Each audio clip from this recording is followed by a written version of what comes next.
ஆட்சியின் மோசடி திட்டங்களை அம்பலப்படுத்தும் விதமாக இன்றைக்கு நாங்கள் மோடி லீலை என்ற ஒரு நிகழ்ச்சியை இங்கே கொண்டாடி கொண்டிருக்கின்றோம்.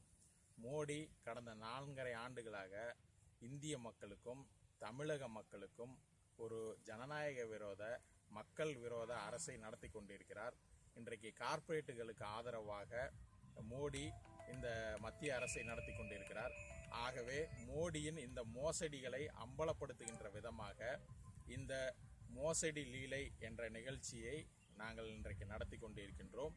மோடி அரசானது தமிழகத்திற்கு நீட்டை திணித்தது, அதுபோல தூத்துக்குடியிலே படுகொலை செய்தது, ஹைட்ரோ கார்பன் திட்டம், இப்படி பல திட்டங்களை தமிழகத்திற்கு கொடுத்தது மட்டுமல்லாமல்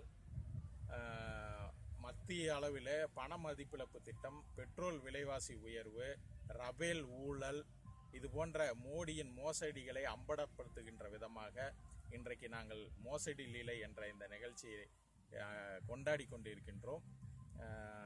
கொண்டிருக்கிறோம் என்று சொல்வதை விட மோடியின் கேவலங்களை அம்பலப்படுத்தி கொண்டிருக்கின்றோம் என்றுதான் சொல்ல வேண்டும். ஆன்மீக ரீதியாக வட மாநிலங்களில் ராமலீலா என்கின்ற நிகழ்ச்சியை RSS மற்றும் அதை சார்ந்த இயக்கங்கள் முன்னெடுத்து செல்கின்றன. ஆனால் அது ஒரு ஆன்மீக நிகழ்ச்சியாகவும் ராமாயணத்தை மையப்படுத்தி நிகழ்ச்சியாகவும் தான் தொடர்ந்து நடைபெற்று வருகிறது. ஆனால் இங்கே நடைபெறுகின்ற இந்த மோடி லீலையானது நாட்டு மக்கள் அனைவரும் நலம் பெற வேண்டும் என்கின்ற அடிப்படையிலும் மோடியினுடைய முகமூடியை கிழித்தெறிகின்ற வகையிலும் RSSனுடைய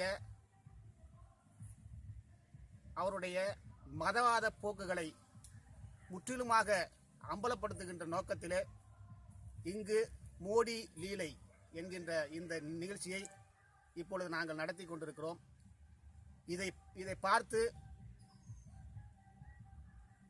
இந்த நாட்டு மக்கள் மோடியினுடைய லீலைகளை புரிந்து கொள்ள வேண்டுமாய் அன்போடு கேட்டுக்கொள்கிறோம். அது மட்டுமல்லாமல் இந்த தமிழகத்தில் பிஜேபி போன்ற மதவாத சக்திகள் எந்த காலத்திலும் கால் ஊன்ற முடியாது, வேறு வடிவிலும் ஊடுருவ முடியாது என்கின்ற ஒரு எச்சரிக்கையை அவர்களுக்கு தெரிவிக்கும் விதமாக இந்த மோடி லீலையை இப்பொழுது நாங்கள் மகிழ்ச்சியோடு அரங்கேற்றுகின்றோம். தந்தை பெரியார் வாழ்கவே! விடமாட்டோம், மத வெறியை விடமாட்டோம், மத வெறியை விட